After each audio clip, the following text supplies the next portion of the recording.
Park City.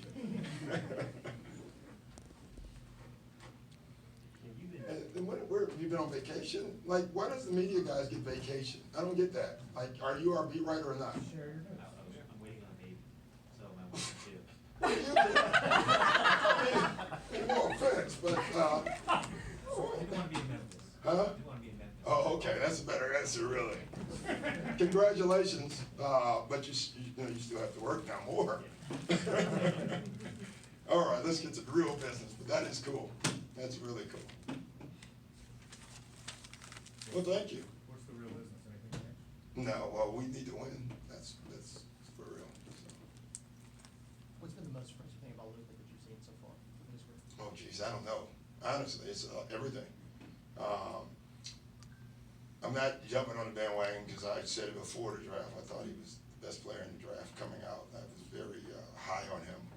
You know, he was my man crush, I guess. You have one every draft. But I guess he's more athletic. I don't even know if that's what it is. He's more shifty. I mean, he's amazing with the ball. You know, the crossovers, and I saw that in Europe, but I didn't know if he could do it in this league, and he clearly is doing it. So, and I think he's shooting the ball a lot better than everyone in the draft had him. They thought he was a good shooter, but that was the area that he needed to work on, and clearly he just wasn't shooting. You know, because he's a great shooter. Do you have a favorite Dirk memory? No, yeah, I do, but it was more the conversation that I could never repeat, but it was him and Kevin Garnett got into it, and it was absolutely hilarious, because Kevin, you know, the F word is noun, verb, adjective with him, and Dirk started, I think, swearing, but it was in German, and they were going back and forth, and I thought it was just absolutely hilarious. They both meant it. But I don't know if either one knew what either one was saying, but it was pretty cool. It was funny because they're two really good guys, but both play the way they play. With KG's competitive spirit, it is what it is, and so outwardly obvious. But when you see something like that from Dirk, Dirk's a little more. Yeah, but is that why that's special? Yeah, he's a quiet assassin though. Like Dirk, you know, he plays that role, and you know that, but he's trying to hurt you. He's trying to kill you out there. You know, he kills you softly, and Kevin killed you quiet, loudly. But they both, at the end of the day, you were dead. You know what I mean? And so they both were phenomenal. Just so different, but both so great. You know, and but Dirk changed the game more than any big in our time, because you know, every big wants to shoot threes now. You know, and that's due to Dirk. Do you remember what year that was? No, it's only, how many years I coached Kevin? 4 or 5, so we can narrow it down. I know, but I don't know. Yeah. You talked about sort of like the playoff push here being good for the young guys, Mhm. no matter what happens. What exactly? No, only one thing. There's only one. I don't even want our guys thinking no matter what happens. Okay. You know, that leads you to bad stuff. So. What is it that you want them to get out of it? Uh, Why is this? Learning how to play, like learning the importance of possession, learning how to be a pro, learning how to prepare for a single game. You know, and Ryan, you know this, we've done it even when you were here with our young guys. We would ask, and I do it all the time, I ask, what did you do today on a game day? If I asked Ryan, who was a vet at the time, he said, well, I got up at 8 o'clock, I brushed my teeth, you know, all the way to game time. You ask a rookie, I went to the mall, was walking around, and then you always ask them, well, how could you ever be consistent if your daily game day changes? And so I think the playoffs forces that quicker. It forces you to be better quicker, you know, and I think that's important. Are young guys learning that quicker now? Yeah, I think they're learning. You know, last night was a great example. You know, you could see Denver was not joking around last night, and we wasn't either, but we wasn't ready, you know, and our young guys struggled last night. So it's a great example for them. But I'm going to stop because I'm resisting talking about the young guy stuff, because I just, you know, I'm not going to allow our guys to use that as an excuse. You hear it all over the place, like, you know, guys are young. Well, you know, I asked Shem a great question last night. I said, okay, you hear this young talk about you're young. Like last year in college, did anyone say you were too young to win? No, like, you know, so now they get to the pros, now they're too young. No, I'm not going to use that. You know, we're not going to allow our guys to talk about it much or use it. So If it happens because of that, it happens, but it's not gonna be because they're thinking about, I want them to think about winning and learning how to win.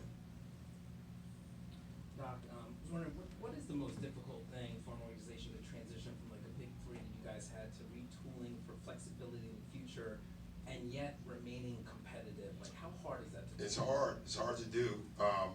Fortunately, because of that big three, we were able to get enough out of that, you know, to pretty much stay competitive. And because of those guys, we were able to get things, you know, you think about that, the Blake trade, you know, I don't think it was ever added up.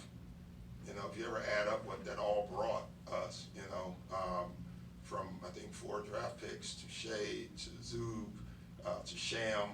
I mean, when you just think about what that did now, and then it gave us flexibility at the same time. You know, CP, we ended up with Trez, you know, and flexibility. So losing them hurts you. It really does, because it ends the immediate dream. But then it starts a new dream, and we're lucky enough that we were able to get stuff for them. And with all the low expectations against that some people had of this team entering the season, Yeah. the group you had, and then to surprise people and then change it all, Yeah. what would it mean to you personally to make the playoffs with this group? I don't know. I don't ever get into my personal stuff, because I don't know what I have. You know, I mean, I don't ever think of it in that line. I just think it would be awesome. It'd be a hell of an achievement, especially now. You know, we're starting 3 guys under 21, and you know, just getting Lou in and Gal and like the veteran group. You know, so I don't know what it would mean, but it would be really cool. So. Doc, were you happy with the Green Book win? Oh, it was awesome. It was awesome. You know, I had a good night. You know, Green Book, you know, Pete Farrell, I've known him for 20 years. We talked, I met him somewhere last night, and I got to hold Oscars in my hand. It was really cool. And then Spike, too. You know, you think about, I was thinking about basketball today and championships, you know, and the Oscars are similar. Can you imagine if the Oscars was just a whole ceremony and there was only one winner the whole night? You know, but that's what the NBA finals are, you know, in some ways, you know, it's the team. But I was thinking about, it's the same thing, though, like Spike, what, 30 years he's been in this business? Pete, 30, 35 years, and this is their first Oscar. Think about how long they just keep making stuff, not well, doing well, and then they just stay on it. And, you know, it was funny, I was gonna tell my players that, like, that's what, if you wanna be the best one day, sometimes you gotta go through that, a 30-year journey to get it. It's unbelievable. You know, you can make the case that maybe Spike probably should have had 1 or 2 other ones, but I'm not gonna go there. But having said that, it was a great night. It was really cool, and it was great to see them, you know, that whole team so happy. Like, personnel's changed so much with your team, the Mavericks, since the last couple of Yeah, years. it's funny. Do you rely on anything? No, I mean, you do, because we all run certain stuff, but I watched Dallas' last 2 games, and I was like, that's not what they ran last time, you know, and then I heard Rick talk about, like, he's just kind of figuring out there, so, but they still, you know, you are a nature, you know, a creature of habit, so they still run framework stuff, you know. Had a lot of trouble in the third quarter this season. Do you think that that's like more of a matchup thing or a mentality thing? I don't know the answer, honestly. If I did, hopefully I could have changed it, but I think we're, over the year, like, it's a crazy stat. I think we're like a minus 71 or whatever, or whatever it is, 700 and something, but in the fourth, we're like a plus 110. So I guess I'll keep it. Like, if you're gonna have a great quarter, let it be the fourth. But it's a hard explanation. We've tried a lot of different things, like just stupid things, you know, no more phone. I hate rules like that, because I thought they were so silly when I was a player. And then I did it. I was, oh my God, it's become my dad. You know, but, you know, like, we've tried different things, you know, get out early, you know, do different shooting, but so far we've not been very successful. All right, guys, thank you.